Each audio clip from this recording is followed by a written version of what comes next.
everyone, it's me, Rudy Tinoco from the Magician's Forum, and I'm here again with another edition of Old is New Again. This time, I have two ideas for what I taught you last time, the Infallible Prediction by Paul Curry. It's found in Greater Magic. I would ask you to go and check out that video if you haven't already seen that. Otherwise, this won't make sense to you because I'm not going to explain the handling of it. This is simply two new presentational ploys that I'd like to offer up to you. Now, next week I have a new trick called, old new trick called Cards of Cairo that's found in My Best from J.G. Thompson. I have to film the demonstration video for that. I think you'll like it. So that's next week. So let me show you these two new versions of the Infallible Prediction.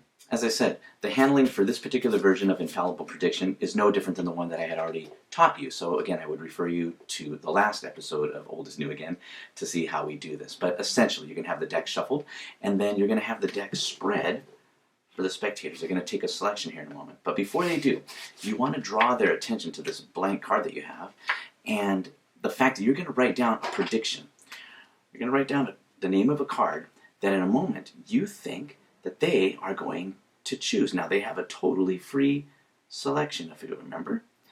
So, all right, there's my prediction. Now, they draw out a card. Let's say it's the Two of Spades. You ask them, reiterate the fact that they have a free choice, but they stick with this Two of Spades. That's fine. You now want to draw their attention to the fact that they could have chosen any card.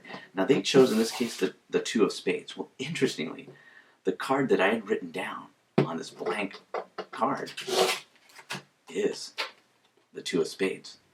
Okay, so how did I do that?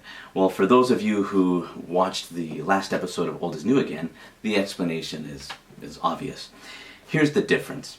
In this case, I have a blue-backed card that's blank on the face. Well, I did a little show giving the illusion that I showed both sides, but really it's a blue-backed card with the white face. All right. And then these cards they look normal, of course, at the face, but if you turn them around, they are all blank on the back with the card that's on the face written on it. So in this case, you have the Seven of Hearts. Well, there's the Seven of Hearts written on it. You have the Five of Clubs, Ace of Clubs, and so on all through the pack. Now, this is a different version that I came up with where you don't need to write anything on the card. In fact, you just lay a blue-backed card or odd-backed card face down on the table at the beginning. And then, once again, you want to shuffle these cards and then spread these face up so that the spectator can choose one. So let's say in this instance that they drew out the Ten of Clubs. You want to ask them, are you sure you want that one? And they say, yes, that is the one that I want. Great. Watch this. Now you're going to reiterate the fact that they had a completely free selection, but they chose to take the Ten of Clubs. Well, that's really interesting because this blue-back card that I put down here at the beginning of the trick was also the Ten of Clubs. So that's interesting. What am I doing here? Well, if you haven't already guessed, this card is a double facer, same both sides. And of course you have here that blue back card with the back that matches this red deck here on the table.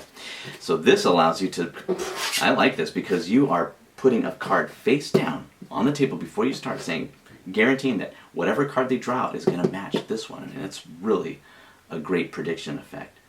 Now the challenge in this is that in this deck of cards, you only have 8 double facers. That's the problem that I ran into, is that in any deck of double facers, you only have 8 of them.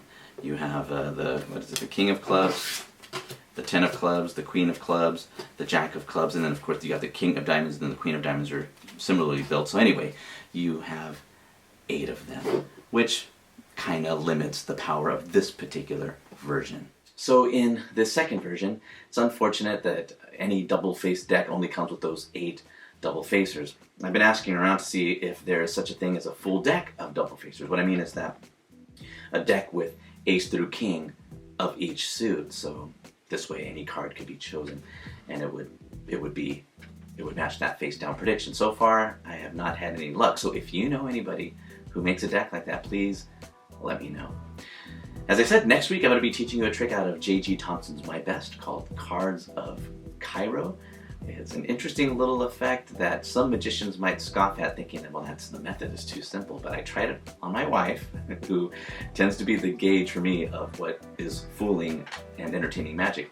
She had no idea how it was done. So that'll be next week. Until then, you guys take care. See you then.